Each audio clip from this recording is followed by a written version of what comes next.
this? Never. What's going on, guys and gals, and welcome to Good Real Hunting. We're in for the good reels, so you don't have to. It's your boy Brad. Man's right over there, and welcome back to Slash It Out Live. It's been a couple weeks, and we're back in business with the fun episode tonight, comparing Halloween 6, The Curse of Michael Myers, Theatrical Cut versus the Producer's Cut. Two very different cuts of this movie, and we're really excited to compare the two and just kind of get deep into it and talk about what we like and dislike about each and which is better, man. Oh, yeah, man. First off, welcome the hell back. Where the hell have you been? Well, I do apologize. We did, obviously, this was scheduled for last Friday, but my wife and I, we had our first kid last week, so we did a little something. Yeah, so I was out. You didn't do crap. Somebody else did most of the work. Yeah, that's actually very true. But I did what I could. I did what I could. You were there for more support, and I bet your hand got crushed too. But no, I'm messing, dude. I'm just glad to have you back, just because. Again, I don't like doing this channel without you, so I'm glad you're back. I'm glad that the baby is excellent and you guys are doing great. But again, you're my bro, so I'm glad to have you back as well. Yeah, man, it's good to be back, man. It's good to get back to some normal routine and this, yeah, it feels good to be back. Hell yeah, man. So I say, let's get back to the groove of things. Let's freaking rock this party with a very interesting Slash It Out, which I'm liking to call this one the Slash It Out first, ladies and gentlemen. It is called the Cut Battle. So, the cut classic, the cut battle, the battle of the cuts. Yeah, whatever. Yeah, the cut battle.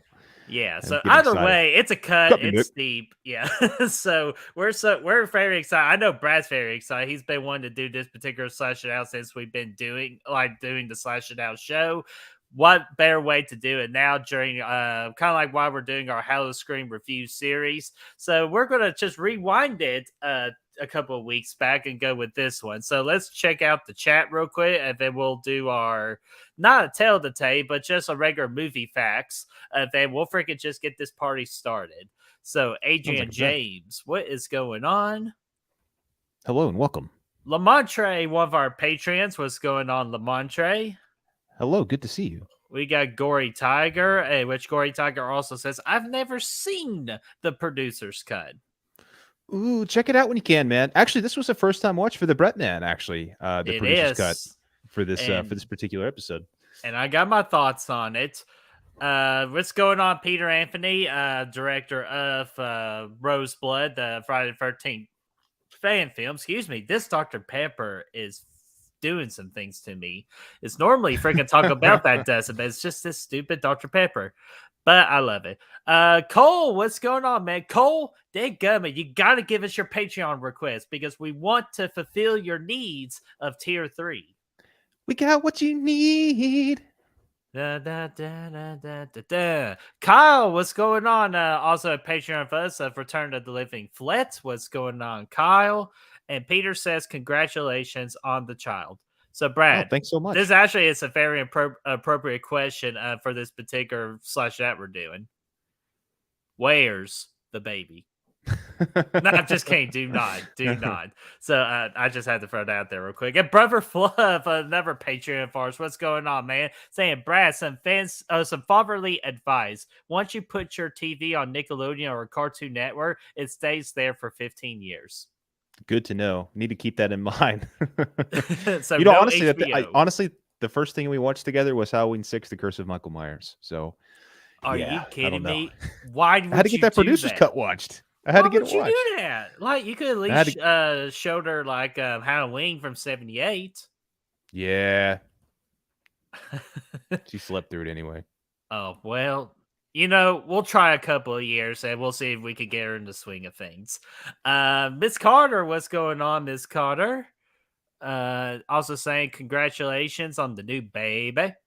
Much appreciated, Miss Carter. Then Andy Smith, what's going on, my friend? Guys, we appreciate you guys for being here. So let's freaking entertain you for at least an hour or so. So, Brad, you want to get into the movie facts? Hit it, Chewy.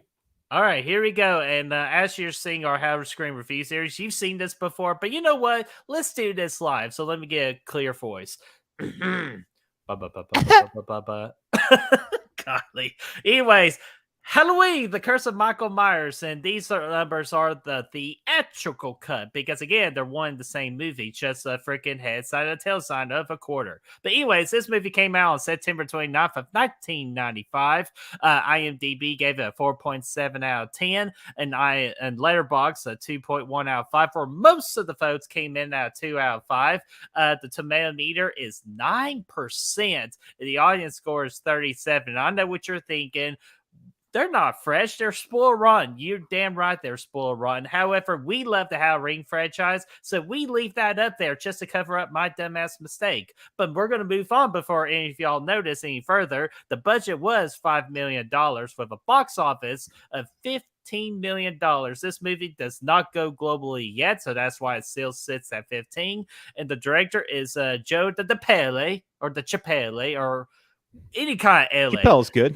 Yeah, Chappelle. Yeah, not Dave Chappelle. But the cast is Donald Pleasance, Paul Rudd, and Marion Hagen. Good cast of characters there, man. Not surprised by anything here. None of the scores really surprised me. Nothing really surprises me about the movie. Yeah, yeah, these are appropriate numbers. I think the tomato and the audience could go up a little more, but other than that, everything just looks nice and peachy. Yeah, it does. It does. Hell yeah. So here we go. And Brad, you wanted this again, you were kind of like going like this is more laid back, slash it out and all that. But Brad, just in case if we have a new viewer checking out or slash it out for the very first time, how does this work? Well, we're going to talk about what both movies do well. This is a little bit different because this is, they're the same movie essentially, but essentially what we do in Slash It Out, we'll talk about what both movies do well, what both movies don't do well, what one does over the other one, and what the other one does over that one. So so that'll be fun. And I think that the meat and potatoes of this episode will really be what each movie does better than the other one. But we can start off by talking about some of the good things both of them do. I'm totally good with that. I'm on board with that. Yeah, I could do some like what both movies do well and don't do well, so I can easily do that. So let's go ahead and just start with what both cuts do well. Not both movies. I meant to put cuts. But anyways, you kind of get it. It's still two different movies. So what do both movies do well, Brad? Well, I definitely think, they are, for all intents and purposes, they are very much two different movies, man. They're, they're two different stories, really, at the end of the day. And so what I do think they do well, though, both of them give us a pretty good Halloween atmosphere, man. I think they both do a good job of kind of getting back to some, this nice dark tone and giving us some nice Halloween vibes, man. Yeah, definitely both movies absolutely give Halloween vibes. And I know like some of the lighting is more different between both of these movies, but I think the lighting is still spot on. I do. And the score is different as well, but I honestly still dug both scores. So the score is totally good of me. Yeah. So far we're doing pretty good. We're going to I know which one we're going to have like difference of opinion on, but yeah, so far so good about we're both agreeing on some stuff. Yeah, I do really appreciate the, like you said, the scores are very different, but I think they're both solid. Obviously the theatrical cut has this guitar kind of rock, theme with the Halloween score, which is really cool. I really like that. But the producer's cut scraps all that and kind of goes with more traditional Halloween music. So that's kind of cool too, because I think it really helps it feel a little bit more connected to the original movie and whatnot. So they're both enjoyable. I think they serve their purpose well. And I think that's a good point to bring up as well. Yeah, absolutely. And before I throw in what I think both movies do well, I just want to say what's up to Metallic. What's going on? Saying that the tone was good, very eerie. And yes, dude. Yes. Yeah. Mm-hmm. And then, damn it, I forgot to buy me a rose. What's going on, Rosie? Just pretend this is a rose for you. There we go. So we're glad you're here, Rosie, and we're glad everybody's here. And then let's get Andy Smith's comment real quick saying, I hope the new Halloween that comes out this year does better than last Halloween. And guess what? I hope so too, but I have no high hopes for it. But I still think it might be better than Kills. Just to answer that quickly. But in a couple of weeks, you will hear our full thoughts on both movies because we're getting ready towards we're kind of like on the ass end of the House Screen Review series in a way. Dude, I'm stoked about it, man. I really can't wait. I'm really excited. All the rumors and stuff got me really intrigued. But yeah, going off to the kind of the atmosphere and stuff like that, I think this does a really good job of kind of both cuts of the movie do a really good job of giving us the feel of Haddonfield in general. I think they do. Aside from a couple scenes where you can see some big ass mountains in the background, which doesn't make any sense, it does a really good job of kind of feeling, given Haddonfield, I guess, an identity, which I think they kind of missed the mark on that in 5. 4 they had it, but then 5 kind of skipped it. Now we're back into a more traditional Haddonfield vibe. We got the, somewhat of a more normal Halloween Michael Myers mask, Myers residence. I don't know what the Myers house. I don't know what the hell I just said. The Myers house is back to more traditional roots here in this one as well, going back from 5. So I think that was a nice turnaround as well. Oh, dude, absolutely. I'm kind of glad that they again, still not the same type of house, but it's pretty close. It's kind of like what we need. If you're just going to half-ass a house, that's a kind of a good house to do it with. Yeah, you can buy it. Oh yeah, easily, or hell, just simple enough. As we keep saying, just build the damn thing. You have the budget to do it. And then of course, my last thing of what both movies do well, I thought both of the third acts were very good, very different. But yes. I really enjoyed the third act of both movies, and I know you got your opinion on that. But I say, actually, you go ahead. What do you think about both of these third acts? Again, yeah, they're both really good, and I was always surprised. I was very surprised the first time I watched the producer's cut how different the ending is. The third act is, because it's completely different. It's not the same at all. So if you guys, obviously, we're gonna talk spoilers here today. If you haven't seen the producer's cut, just be warned. But again, it's old, and it's not even canon, so it is what it is. Actually, this movie in general is not even canon anymore. So whatever. Did you say spoilers? Yes. Oh man, let me bring on our special guest to talk about spoilers real quick. No, hang on. Spoiler alert. Okay. Thank you, Darth Many Stewie. thanks. So, as you were.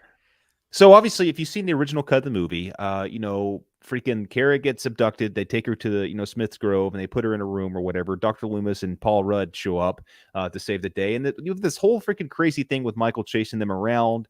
It goes on for a while. You got the massacre sequence, from, when Michael gets the big ass knife and he chops down all the freaking people in the room and stuff, which is badass.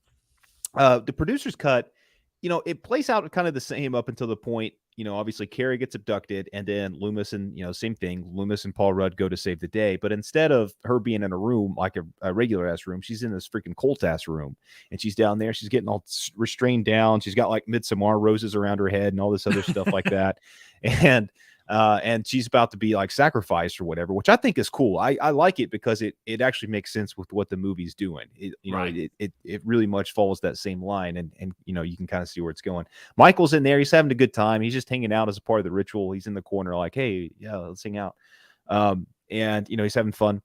So that's cool. But then Paul shows up. He puts on this freaking gear, this druid outfit. He hijacks off some dude. He puts it on, kind of like Halloween or Michael does in Resurrection with the paramedic outfit. He takes this dude's freaking druid outfit. He's running around. He pops in for the ritual, but he freaking, he takes wind by, a gunpoint. And he's like, hey, let's get out of here. And they pretty much do. And, that was cool. And then, dude, this is the part that really gets cool, though, is the fact that Michael's still chasing them at that point. They all run out the door. Loomis comes in. He's like, hey, let me get this door open for you. They all run out the back, and they go to that Jeep, where we get that weird cut in the theatrical cut where they all kind of appear in the Jeep. This is where we actually see them get into it.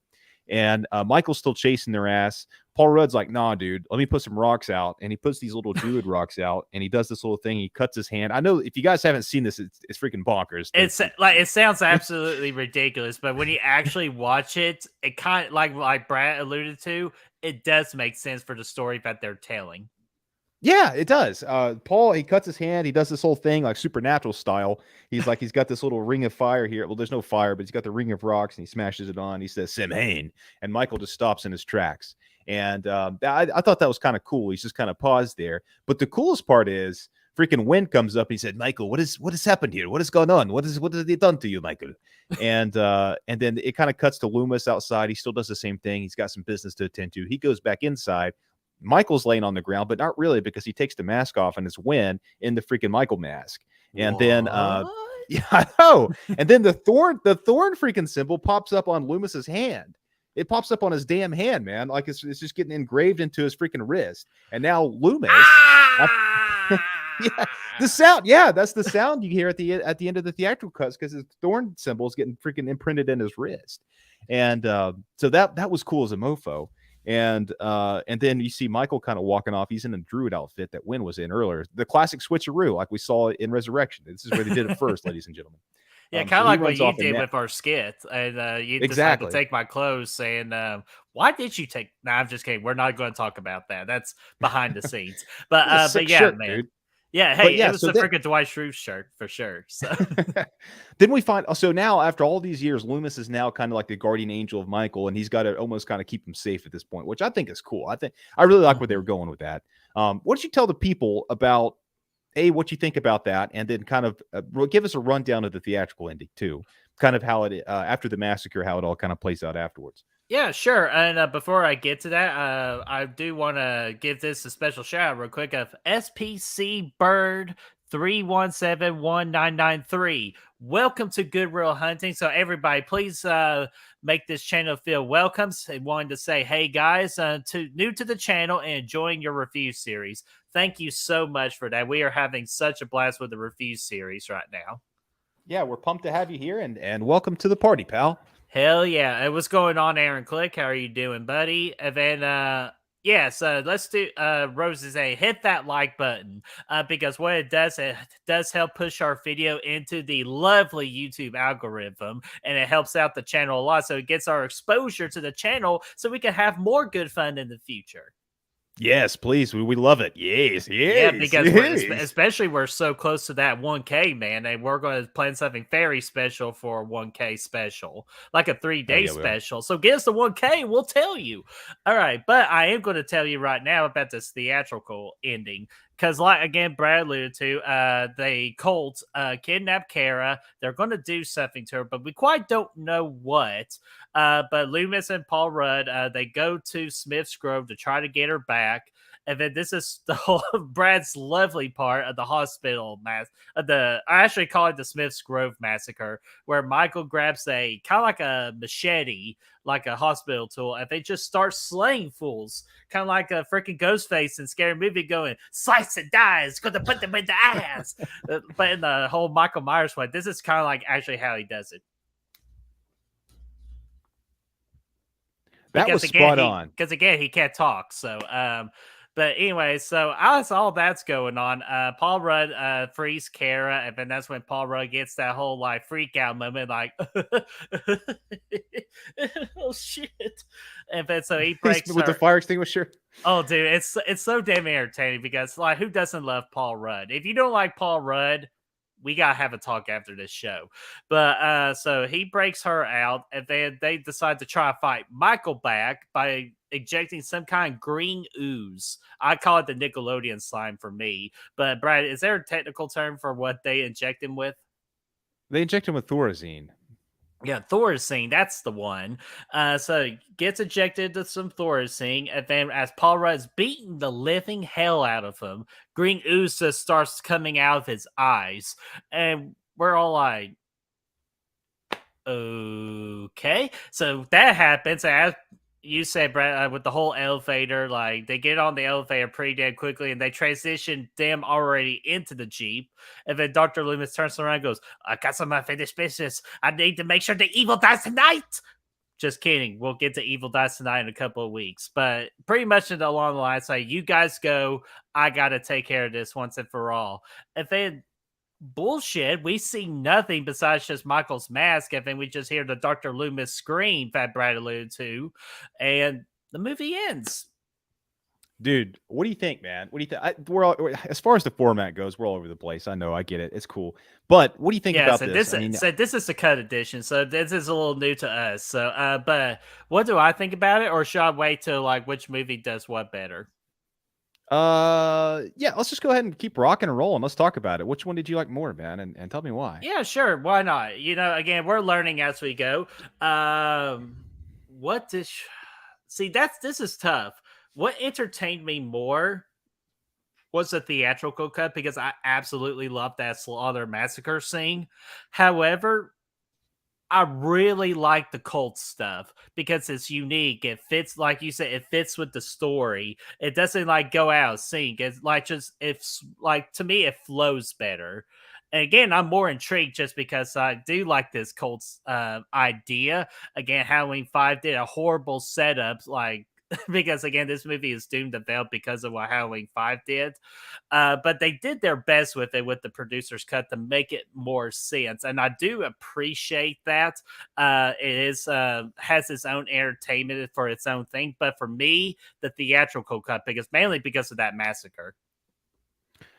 Yeah, so that's a good point. The massacre is the important part of the theatrical cut, I think. But I kind of lean on the side of the producer's ending for the reasons you just said, because it matched. Because I think if you're going to swing for the fences with this kind of story and do this whole cult thing, and tell us why Michael is doing all this stuff, then I think the producer's cut does a better job of that. Whereas the end of the theatrical cut, it kind of feels like a mess once they get to that point. The massacre scene is cool, but you really don't see anything but flashing lights. And at the same time, it doesn't make any sense. These are all Michael's people, and he just goes in there and slays them all for no apparent reason whatsoever. Like, they're all buddies, It doesn't really.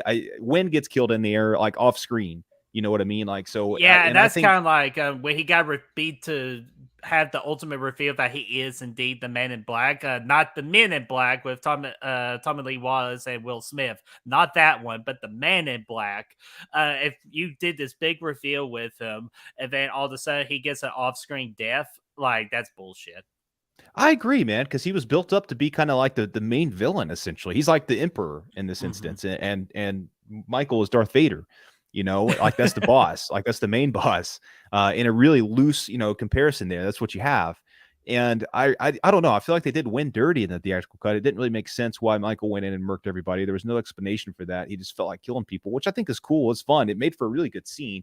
One thing I really liked in theatrical was the chase down the hallway in the red with the red lighting where he's chasing. Yeah, that was really cool. That was a good scene as well as that little freaking non-lethal firearm they use to blow Michael away when he's trying to grab Kara through the gate. Yes. And they find this like freaking pellet gun or whatever, beanbag round or whatever it was, and they freaking blow him away. That was kind of cool. Yeah, that was really cool. And just to add into that, what I liked about the producer's cut is that we get more of an explanation of everything with Dr. Wynn and Dr. Loomis. In that producer's cut about like Dr. Wynn just explaining the whole cult and everything, and that he wants Loomis to be his replacement in a kind of a way. But of course, Loomis being like, "No, you're all crazy. I do not believe in cults. I got to kill the evil." The evil's out there, dude. What stokes me about the producer's cut, and I know we'll never see the follow up to it because it's never going to happen. The movie's not canon ×2 at this point, but I was intrigued to see where they were going to go after that. Once I saw that, I'm like, dude, this is probably the most ballsy ending, the producer's cut I'm talking about, in the entire franchise. This whole thing with this, Loomis taking over the cult and getting the thorn thing burnt on and Michael running away. Like, I'm like, dude, could you imagine where they could have gone with that? That could have gotten really interesting. Obviously, It's very, very far removed from the original intent of Michael Myers and Halloween, but at the same time, I'm kind of into it. I kind of wanted to see where that would have went. Yeah, exactly. Like, that would have been kind of like a great like final chapter movie between Michael Myers and Dr. Loomis if you do it that way, because kind of like in a way, something that Dr. Loomis has never had before with Michael, and that's control with the tattoo, so it would have been very interesting to see where all that went.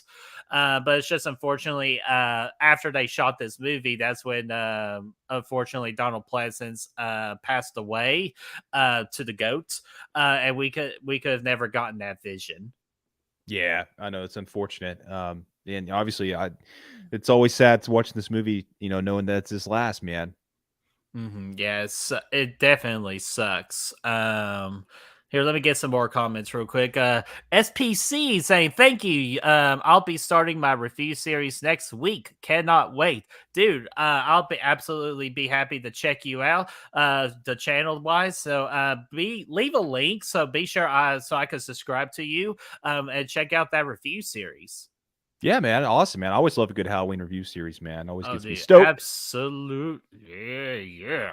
And then, of course, our boy Matt Fauci. What's going on, Matt? Saying, I love you guys. Can I have your autograph? No. Next question. Damn, I was going to say yes. Because he never gives us one. So why should we get that mess? Of course you can You gave have me an one. You didn't autograph. get one? Wait, what?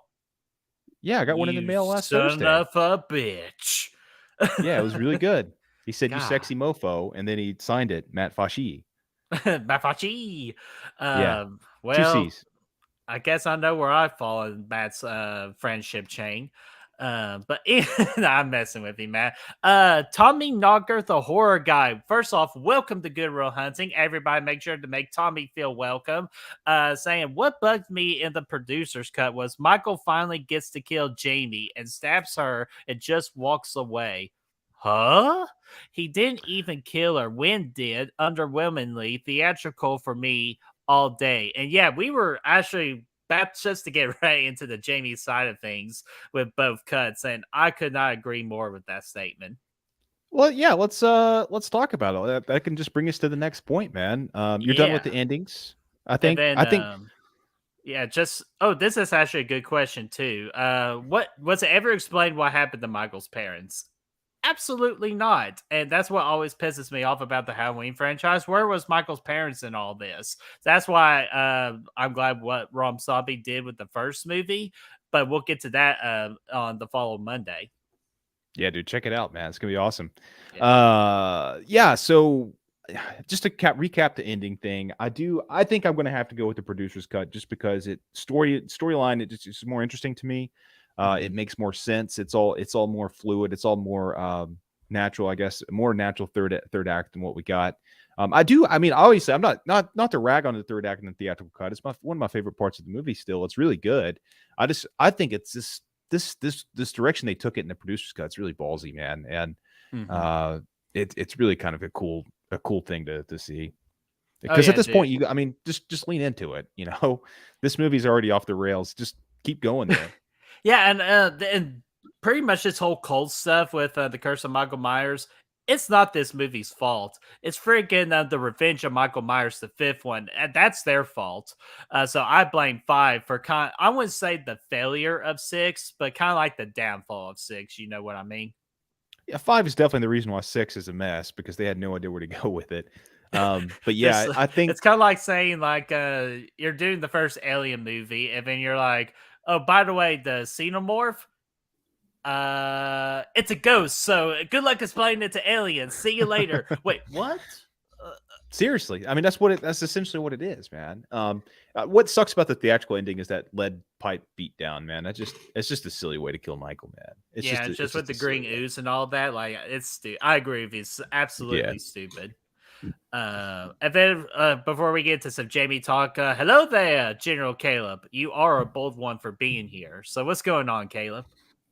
Hello and welcome. Good to see you, my friend. Yes, sir. So, all right, Brad, freaking Jamie Lloyd time. I'll let you explain the producer side, or do you want me to go first and explain the theatrical side? Go ahead, man. Go ahead. Sure.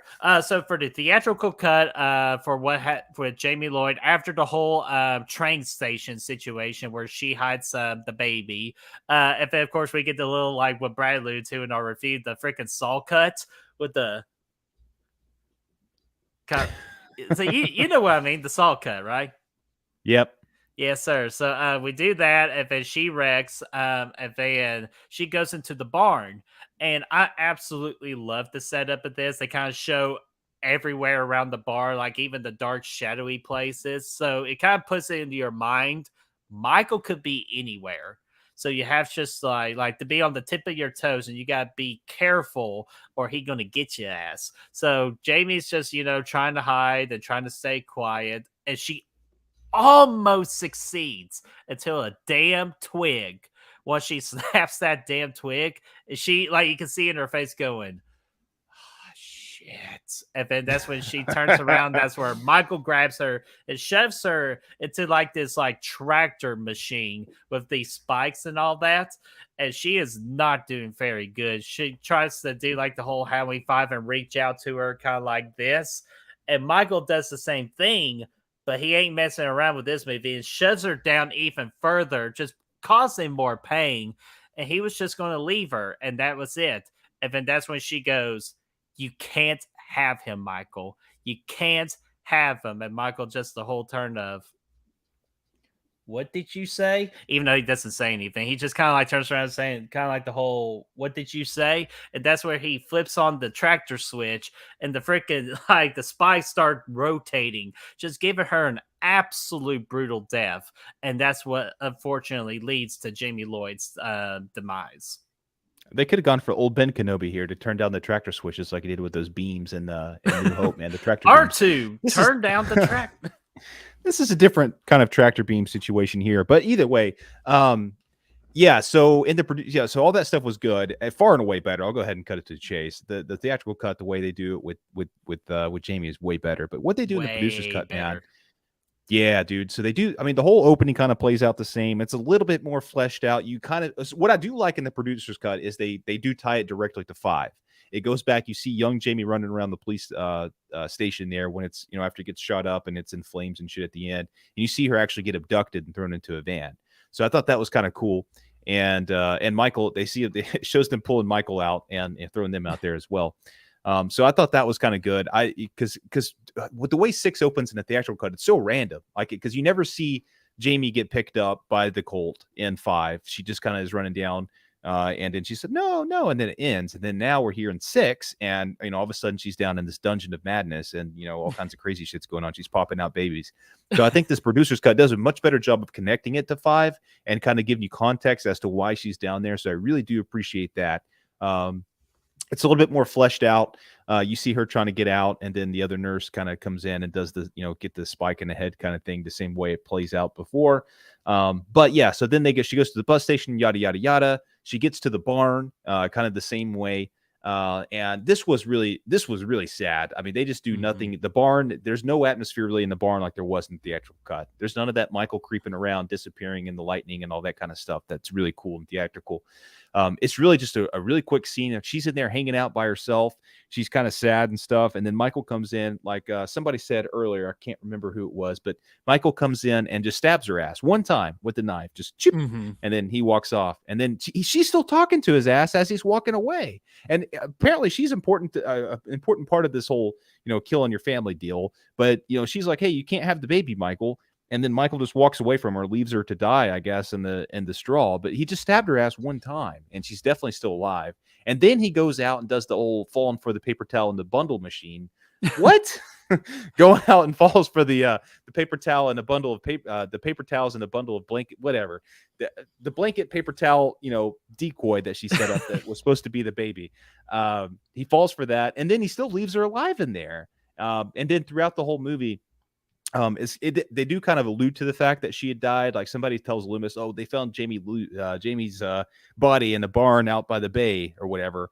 And and it shows them go out there and it looks like she's dead. And then it plays out like a Saw twist later in the movie. I could almost hear Hello Zep whenever it starts happening. They explain the fact that she's still alive. She's like, oh no, she's been taken to the hospital. She's being treated. So it shows her on this freaking life support situation, like in a coma with this freaking, all this going on. She's still alive. Her eyes are kind of going back and forth. And it really, it doesn't serve her purpose at all. It doesn't at all, because like randomly here in about 5 minutes, you get to dream about Michael, Michael doing the incest thing, Game of Thrones style, to get this baby to pop out. We learned that Michael's the father. I know it sounds crazy if you haven't seen it. It's wild. No. It's really crazy. That's not true. That's impossible. So she's having these memories in her head, and then it kind of pans out, and there's a freaking gun to her head, and then the dude pulls the trigger. Dr. Wynn does. It doesn't show Wynn right away, but it's the man in black holding the gun. He must be using a silencer, though. He was, yeah. He was using a silencer, but still, man, that was what the fuck? What was the whole purpose of even keeping her alive? That was stupid.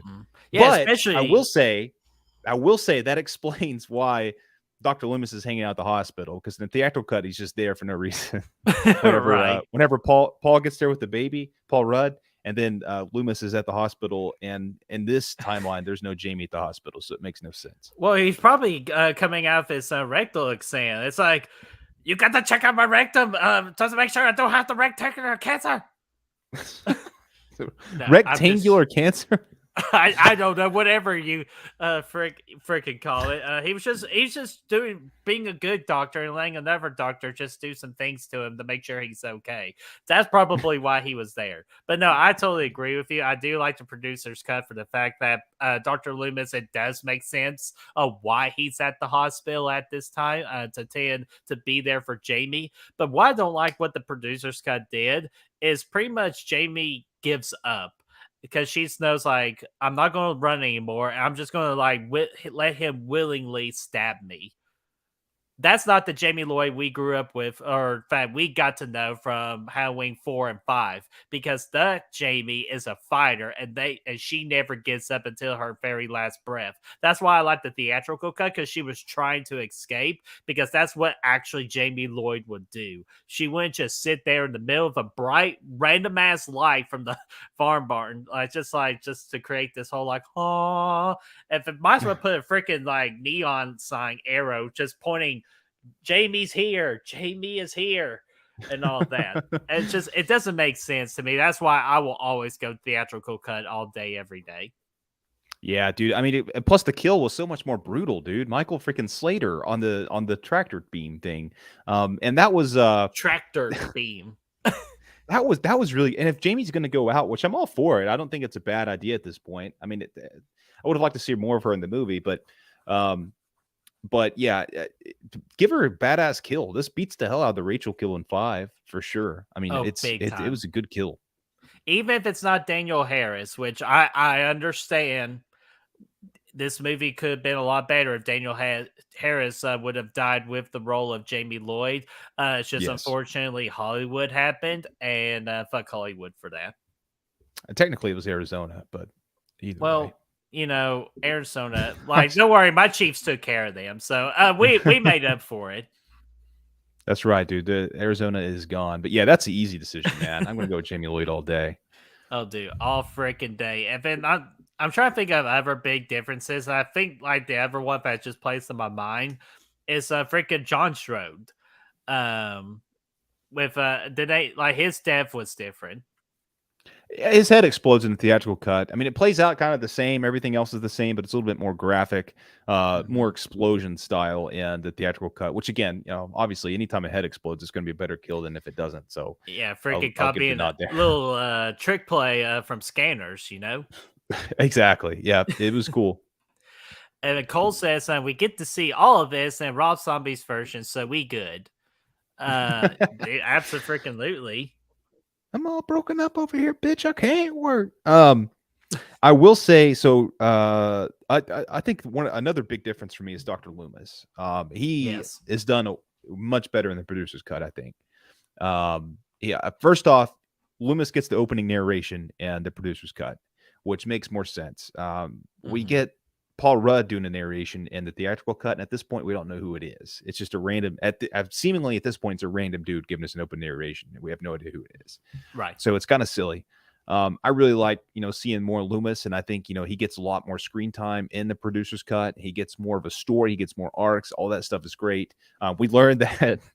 I mean, ultimately, it's because they were.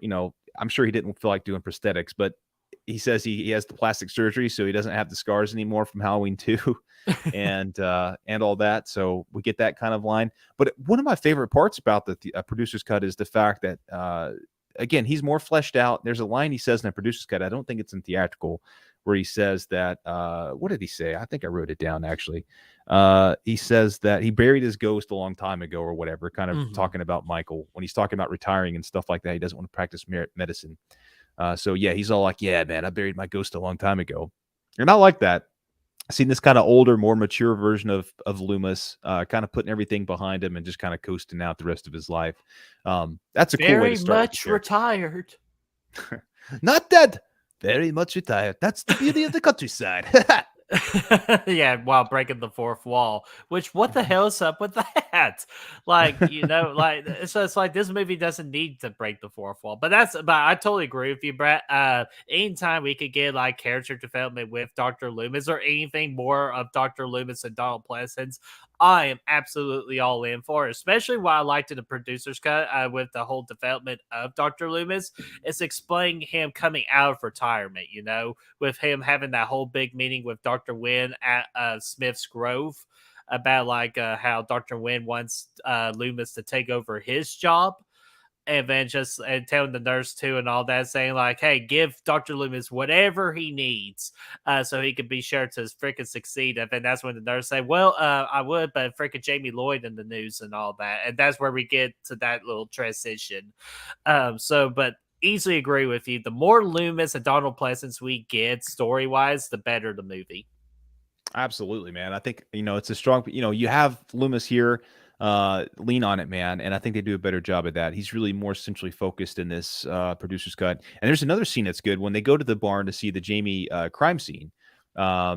He has this kind of a sheriff's talking to him. He's like, dude, get the fuck out of here. We don't want you around us anymore. And that I'll buy that because he literally pretty much got everybody murked in Halloween 5 with the way they took, they took Michael back to the jail because of Loomis's little net plan, and then he slayed everybody. So I could see there being some kind of resentment from the sheriff's department to Loomis at this point, and I kind of like that. It would have been cool to see that play out a little bit more.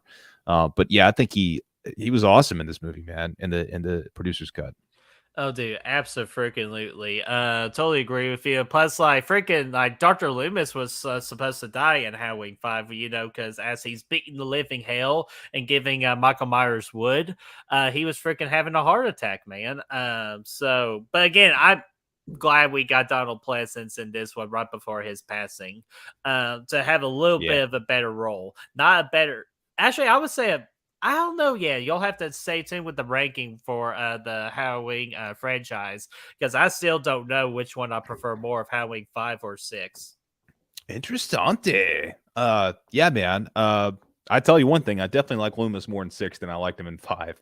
God, regardless sorry. of how the don't rest you of the hate movie that played out. when you need to sneeze and you don't sneeze? That's the worst, man. It's very sad. Dude, very sad.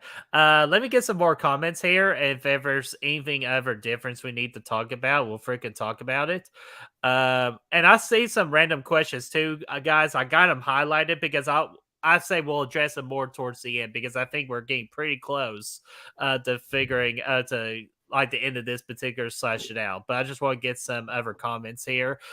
David Irwin, I believe you are new to the channel, so welcome to Good Real Hunting. Make sure to feel David Irwin feel welcome. Saying joined late again, but hi to all. So welcome, David Irwin. Yeah, hello and welcome. Yes, sir. And then I lost his there it is.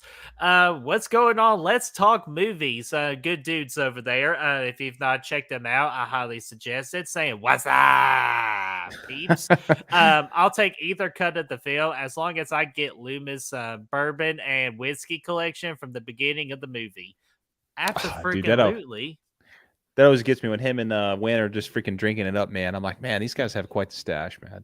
And plus, I know where Dr. Loomis, I know his whiskey guy is a freaking Reverend, man. It is, man. He still gets it from the Reverend from H4, man. Absolutely. And then let's see here. All right, I think I got everything in the comic section besides the 2 questions, which again, I'll save them towards the end. Brad, is there any other difference we need to address between these 2 movies? Because I think we got most of the important ones down. Well, let's talk Michael. Michael in general, there's several things with Michael I think that are different. Producer's cut, I noticed this time around, there's a couple more scenes of him kind of lurking and stalking around, which was good. Kind of, going back to kind of the roots of the character. There's a scene with Kara on campus in college where she's kind of walking around looking over her shoulder, and then it kind of pans back and we see Michael kind of staring at her, stalking her. I thought that was good. And there's a scene, the breakfast scene, when we have asshole dad, or whatever his name is. Friggin' John. Mr. I'm pretty sure it's John. John Strode. Yeah, you're right. Man, the first John Strode, the second one will be later. Anyway, so they're having this whole thing, and then this is where Danny boy, Danny, kill for him, Danny pulls the knife on John. The producer's cut has a scene where Danny gets this whole, this voice in his head, kill for him, Danny. And he looks out the window and sees Michael standing out there before he grabs the knife, which I thought, it was kind of a cool little creepy scene. Plus, it was a homage to 78 too, where Laurie stares out the window. There's I wouldn't say little, but Big Myers staring at her. So that was kind of like a little cool nod. And plus, it does kind of make sense where you're going to go kill Danny. And that's why he grabs the knife, because in the theatrical cut, he just randomly grabs it like to, defend his mother. But in the producer's cut of how the story flows in that movie, that makes a lot more sense. Yes. And just a quick side note, I think both cuts of the movie do a really good job, actually, of giving us a lot of callbacks to 78. Both movies have a lot of things that really, direct callbacks. And, like, for instance, when Kara's running across the street back to Tommy's house, wherever the Miss Blankenship's house, and yes. Michael's chasing her ass across the street. It's exactly the same as when Michael chases Laurie in 78.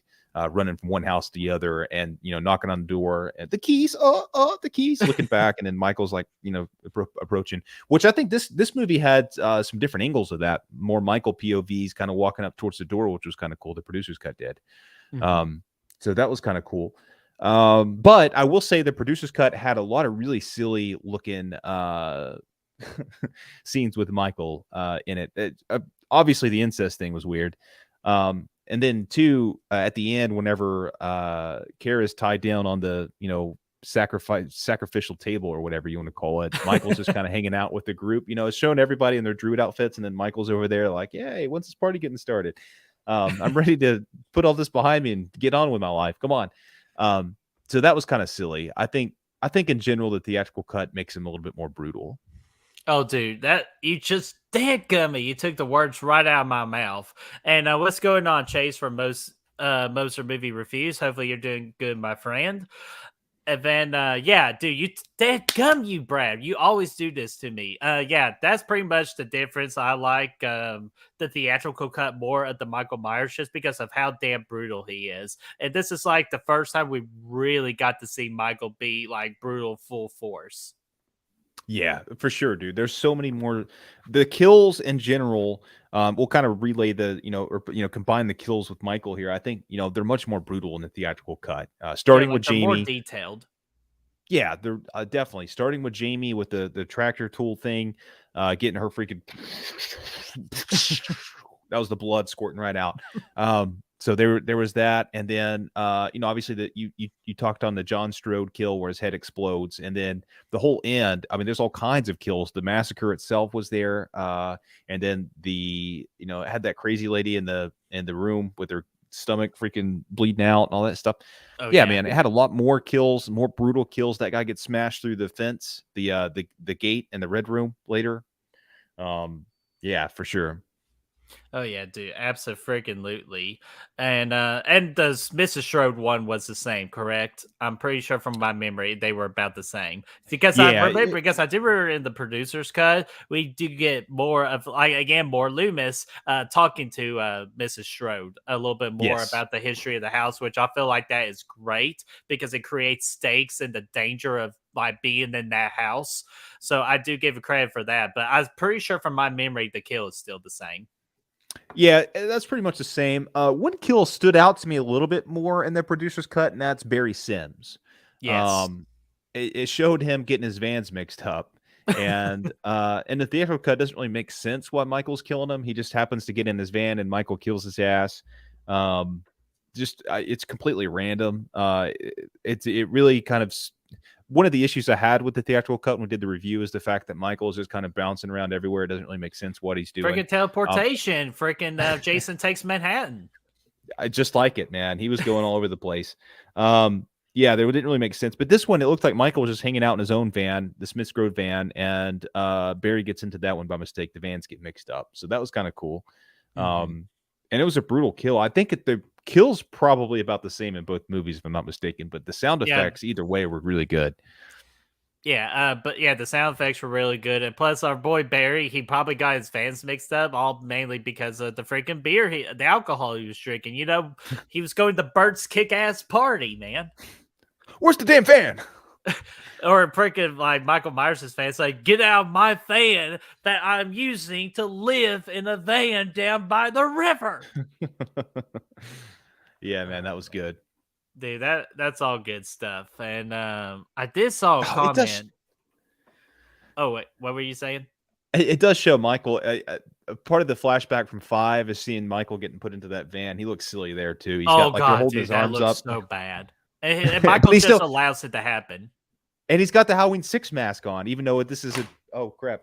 He's got the Halloween 6 mask on, even though it's a flashback to 5, and he doesn't have the 5. I mean, thankfully he didn't, but yeah, so it's definitely lacking the continuity there. Oh, dude, big time. And Aaron Click says, "I'm just sad we didn't get a scantily." Did I say that word right? Scantily clad Mrs. Blankenship in either cut. Would have been nice to see her in a thong. Oh my gosh. Hell yeah. That's what you want me to read. You want me to read that last ass comment. I think she would have been nice out there, like getting a tan in while she's doing the yard raking, like whenever Paul's up in the window and we find out that's really what Paul was looking at. Oh, that's just Paul. He likes to look out his window. Okay. Yeah, I was like, whatever, Paul. Oh, hi, Paul. I wonder, oh, hi, Paul. Oh, Paul. So, I give you my all. Yeah, I gave you my all before I get got. But other than that, I really can't think of any more differences. Like we talked about Michael, we talked about Jamie, we talked about Loomis, we talked about the third act, we talked about tone and atmosphere, and then the story. I think we pretty much hit it for the most part. I think so too, man. There's a couple little scenes the producers cut adds in, just a couple more little things with Kara. And Tim, a little bit more. We see them like just a couple little minuscule scenes with them, kind of where you get to see a little bit more about them, which I kind of like that. With Tim, doing the blending thing, and they have a cool little moment, and Kara dancing around in the room. That was kind of cool. But outside of that, man, yeah, I think that's the biggest things. Hell yeah, absolutely.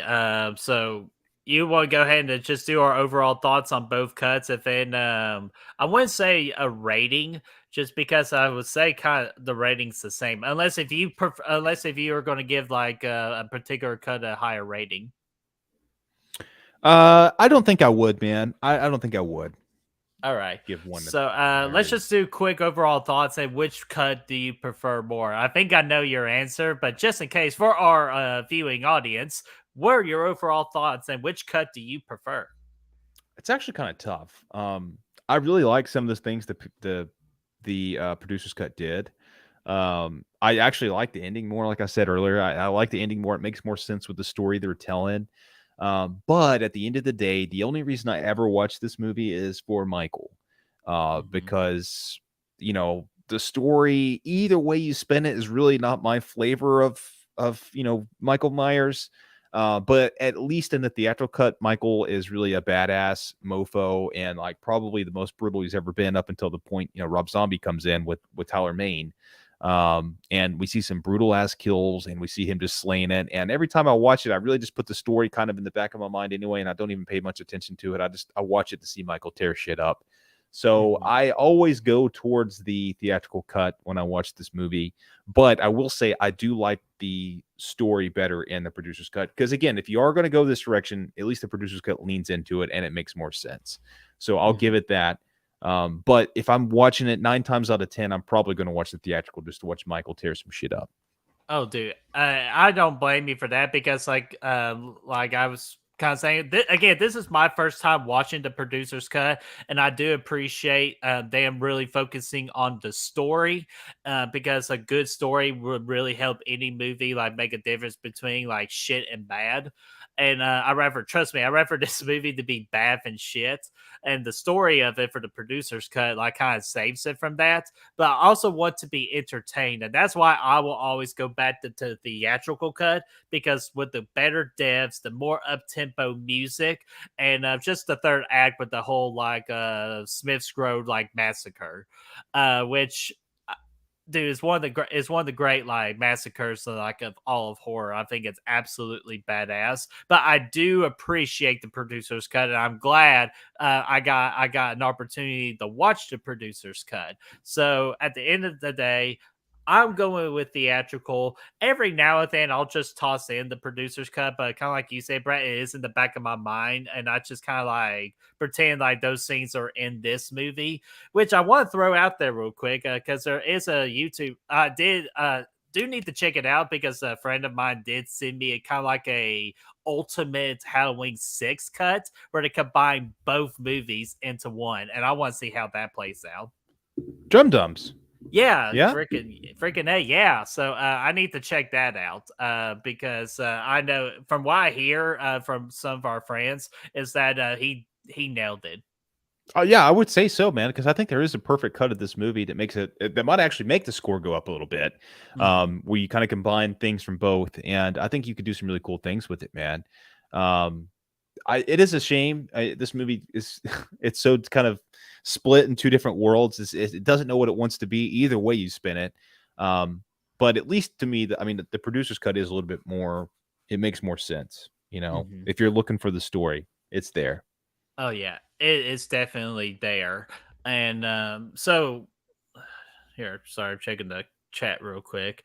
But yeah, man, that's pretty much it for this particular Slash It Out. Let me go. Actually, this is what I want to do. I want to see what the people are saying right now, which we'll be sure to post the official post where you can vote for the official finale. But I always like to see what y'all kind of like get like a pre-tasting to see kind of like what the chat is saying. And we got 25 votes. And oh, dude, this is surprising. You ready for this, Brad? Hit it, Chewy. 60% went with the producer's cut out. 25. Nice, dude. I like that. I do too. That's pretty badass, man. I just kind of like again appreciate the producer's cut more because I'm telling you, a good story will help your movie. It does, man. Again, I do want to watch every time. I've only seen the producer's cut twice, so ultimately, like it may be my again I enjoy it every time. I'm like, man, this actually makes sense when you put it this way. Everything here is coming together and whatnot, and I really like that, and it takes away a lot of the negatives I have with the theatrical cut where it's a mess and it's a free-for-all. Michael is just everywhere and he doesn't know what he's doing, and nothing really makes any damn sense. But again, like you said, if we can combine the badass Michael with this producer's cut with the story, I think you have a fantastic movie, man. Oh, dude, absolutely. And I'm gonna search for my emails to see if I still have access to that cut because now I'm in the mood to watch it to see if it actually for the score to go up on it. Yeah, hell yeah, man. I'll check it out.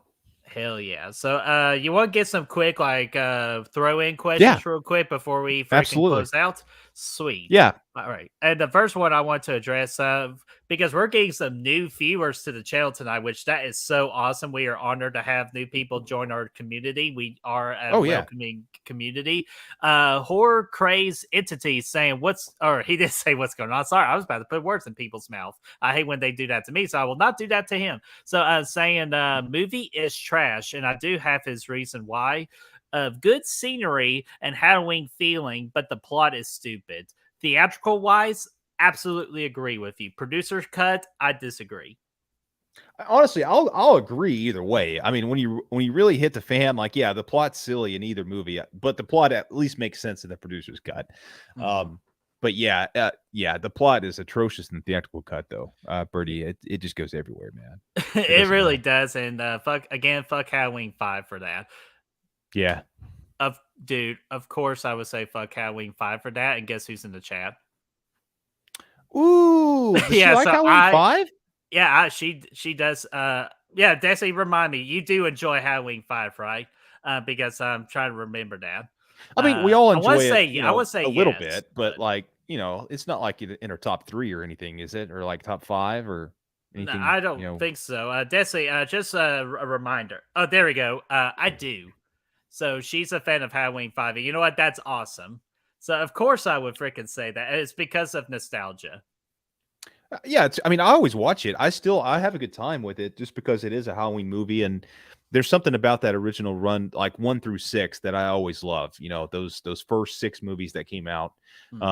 because that's what I watched. That's what I grew up on. And then, H2O came out, when I was a little bit older. But yeah, man, for sure, man. Oh wow, gosh, my love. We're having some damn love for freaking 5 right now. Horror Craze Entity saying 5 in my top 5.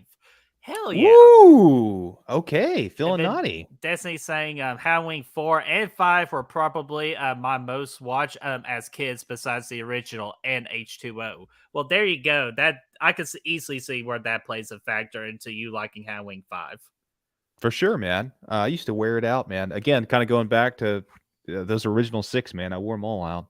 Oh, yeah. And since she's in the chat real quick, because I know she's got a show in an hour on Brayden Timmons' channel for Fear Freaks, talking about It Chapter 2. Want to go ahead and promote this real quick. Back from the Dead is this coming Sunday at noon Eastern Time, and we'll be doing the September horror movie anniversaries. And those are some of the movies you can expect for us to talk about. Have you seen Mother? Actually, that is the movie I got assigned to by Destiny to watch. Let me know if you like it, man. I haven't seen it yet. All right. I'll easily let you know. I do plan on watching it this weekend. Hell yeah. So I just wanted to throw that out there while she is in the chat. Let's see here. Okay, yeah. And then oh man, I gotta get our boy Aknax podcast his comment in. So I'm sorry, I wasn't trying to avoid you. Saying ordered the producer's cut VHS back in the late 90s. Was shocked at the Michael sex scene. I think you ordered the wrong cut. No, I'm just kidding. Yeah, I mean, it really took me by surprise in the it's weird. Yeah, and then Destiny says, I enjoyed Mother, Brad. Oh, good. Yeah, I'll have to check that out. I've been wanting to kind of check that out at some point. I think a good slash it would be putting that against Rosemary's Baby at some point. But I haven't seen Mother. I've only seen the trailer, so I will promise for Rosemary's Baby, I will not start at 1:00 in the morning. Please don't. Yeah, so I need to give that movie a rewatch. And she also said it's a one-time watch too. Okay, gotcha. Evan, I saw freaking Nick Cooling. What's going on, Nick? Saying theatrical cut, baby. Hello. Yes, man. Okay, let me get these 3 comments and then we'll wrap it up here. The first one being David Irwin saying the Reverend Sayer needs his own spinoff movie. Absolutely agree with that statement. And we sort of almost gave him one. He does.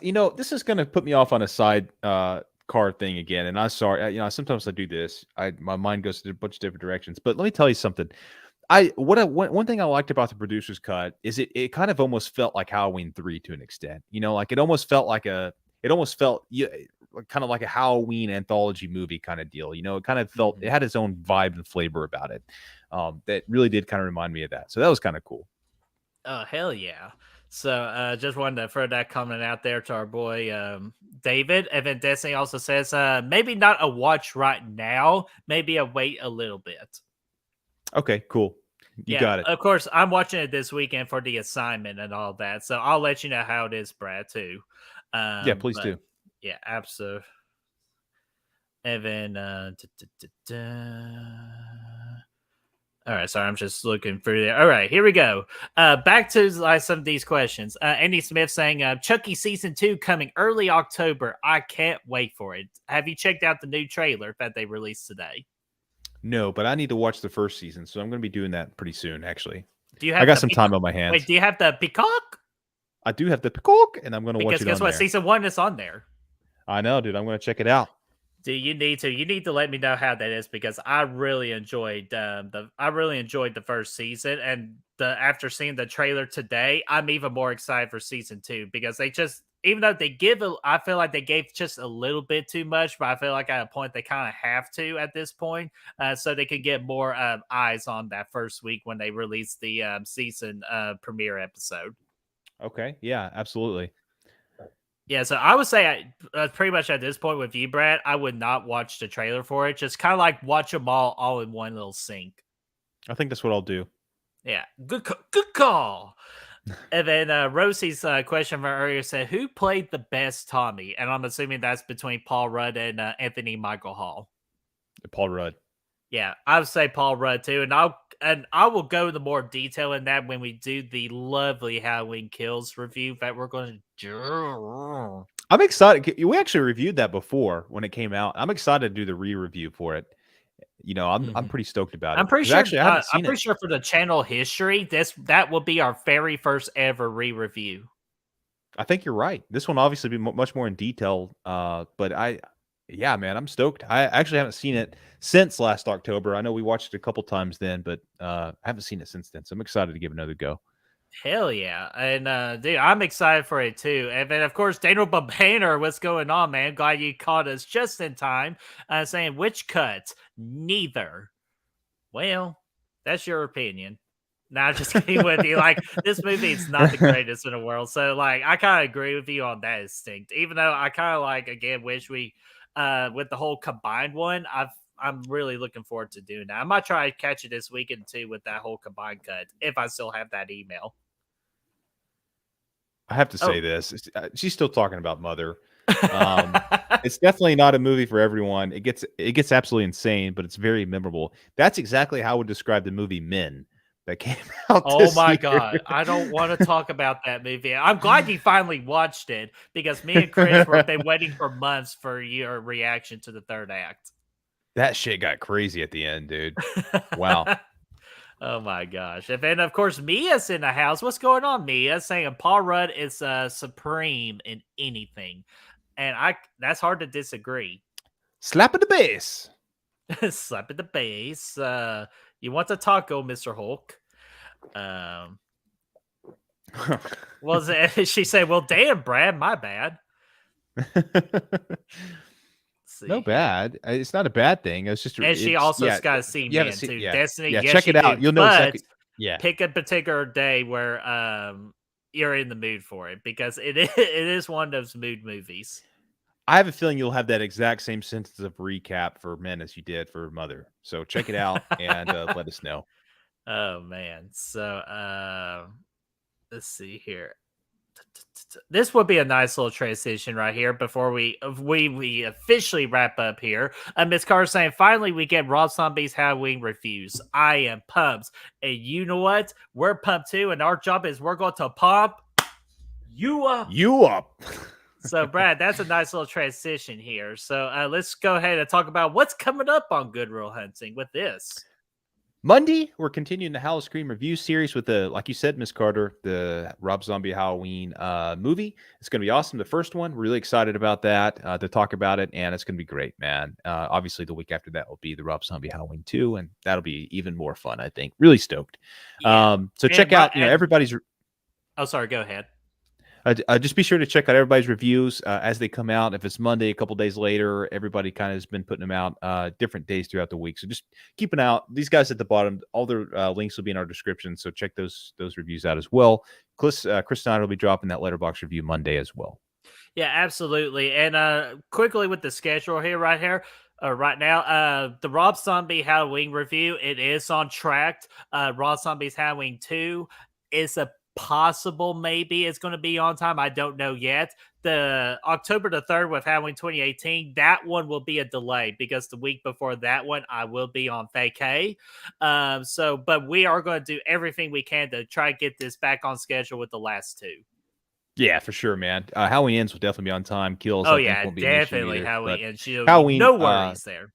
You might get a Halloween 2018 Kills double down in 1 week. I don't know. We'll see what happens. But dude, I got to tell you this thing for sure.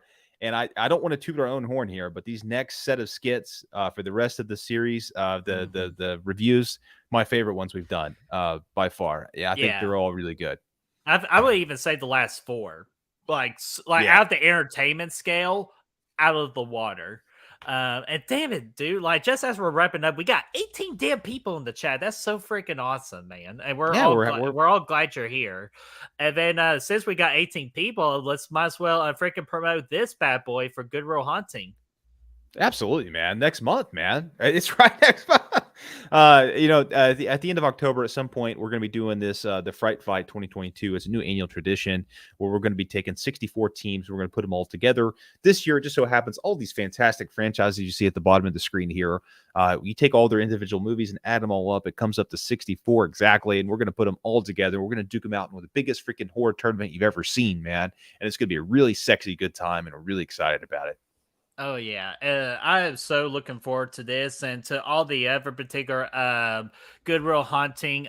Here, let me go ahead and pop up that logo real quick for you guys. Goodwill Hunting of 2022.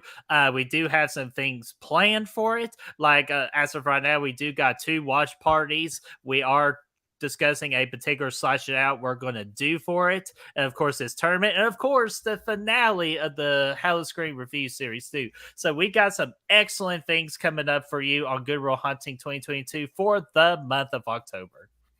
Yes, sir. As then, like I discussed before, Back from the Dead is this Sunday at noon, 12 o'clock Eastern time, where we talk about horror movie anniversaries for the month of September. And then, these are like to be determined. We do not have particular dates yet, but we're going to be working on them here very soon. The first one's being our Patreon of Kyle from Return of the Living Flet. He is a level 3 tier on our channel, so he gets a video in his honor, and he wants to do Child's Play versus Annabelle. And since we've been trying to find out a way to get him onto the channel, what better way than this one? So Kyle will be a special guest on this particular Slash It Out. Hell yeah, man. That's going to be a freaking awesome time, man. Really stoked about it. Oh, dude. You know what's also going to be an awesome time? This one. Ooh, yeah, that's our Patreon sponsored video of the month or whatever. It's going to be coming out, whenever we can get a time to do it, but it's going to be, pretty soon. And yeah, we're stoked about it. Near Dark versus the Lost Boys, man. That's what our Patreons voted for. Is nominated by our tier 3 patrons and then voted on by all of them. And this is what they came up with. And I think it's an awesome freaking, it's going to be great an awesome matchup. This more than likely would be our Slash It Out Halloween Goodwill Hunting special for next month. More than likely. So get it. Regardless, we're going to do it just because our patrons asked us to do it. And then as Nicholas says, freaking very nice. And then a sexy good time. And then, man, we got more. Man, our chat right now is being crazy. And then lastly, I haven't posted the thumbnail up yet, but I'm going to be working on it next week. We don't know if it's going to be, I would say, I'm hoping Wednesday. It all depends on Brad's schedule. Because tomorrow is a pretty big day for the channel. Do you know what tomorrow is, Brad? Halloween. I wish, man. No, it's not Halloween. Tomorrow will be September the 15th. It is the channel's 2 years. So 2 years. So tomorrow it would be our 2 years on YouTubing. And we always want to do something awesome for it. So next week, we're going to be doing a live hangout. So pretty much kind of like a 2-year celebration. So you get to hang out with us in the chat, ask any questions that you all want, and we'll freaking party, man. And we'll also we're going to plan too for our monthly Patreon hangout as well. So patrons, stay tuned for an announcement on that. Yes, man. Really stoked about it. That'll be coming, and looking forward to doing another one, man. It was fun last month. Oh, yeah, absolutely. And we had a blast with it. We cannot wait for the next one. And then Danner says, I heard your mom's going out with Squeak. Oh, man. Sorry, I'm just waiting to see what kind of shenanigans Chad is sending me, because Chad was in the chat. Oh, and then, of course, I'm sorry, guys. First off, Spoonful of Horror, what's going on? I'm glad to see you here in the chat. So we're wrapping up. And our 4th new person in the chat here going, Quentin loves trains and horror movies 2015. What is going on? So be sure to make Quentin feel welcome as we're about ready to close out. And thank you, Nick. And thank you, everybody. Nick saying congratulations. Destiny saying, oh, an anniversary. And Rosie saying congrats, guys. Yeah. And I'll get to the soppy stuff next week of how much we appreciate you guys, because I know I say we're going to wrap this up like 3 times already, and Brad wants me to shut up. So, Brad, is there anything else? I think that's it, man. I think we got it rocked and rolled. All righty. So, right before I hit that end card, I want to ask you guys, what did you all think about Halloween, The Curse of Michael Myers, the theatrical cut and the producer's cut? Which cut do you prefer? Which one do you think's better? Or do you enjoy both of them? Or, like Dana Banner, you hate both of them? Let us know in that comment section down below, and let's get that discussion rolling. And stay tuned tomorrow for the official poll on Facebook and the YouTube community tab. And if you want to help us find the good reels, you can do so by finding us on Facebook, Instagram, Letterboxd, Twitter, TikTok, and Patreon. Those links are down below for you to find. Abso-freaking-lutely. And I'm sorry, Flopbuster, I saw you in the chat too. So what's going on, Flopbuster? I got to give those boys a shout out, especially with an amazing show they did yesterday with Cody Leach talking about The Thing. So be sure to give them support on that. It was a really good show. And hopefully we gave you all a good show here tonight too. If you want to continue supporting the channel, be sure to like this video, share, and subscribe, because we are... what, Brad? Almost 125 subscribers away before we hit that 1K. And once we hit that 1K, we're going to plan something big and something epic just for you guys to show our appreciation. And of course, ring that bell, ding, ding, ding, so you all know what the next set of live streams is up and ready. Yes. All righty. So with that, guys, we are going to go ahead and get out of here. Gotta get this. She's never seen the producer's cut. You didn't think I was going to see it because she had to get it off her chest. Okay. We'll check it out when you get a chance, because Miss Blankenship needs tea time. And and the producer's cut, you get to see her in the thong. So with that, dude, so we're going to go ahead and get out here. We'll see you guys next time. And I should have the end card right here. Here it is. Bye-bye.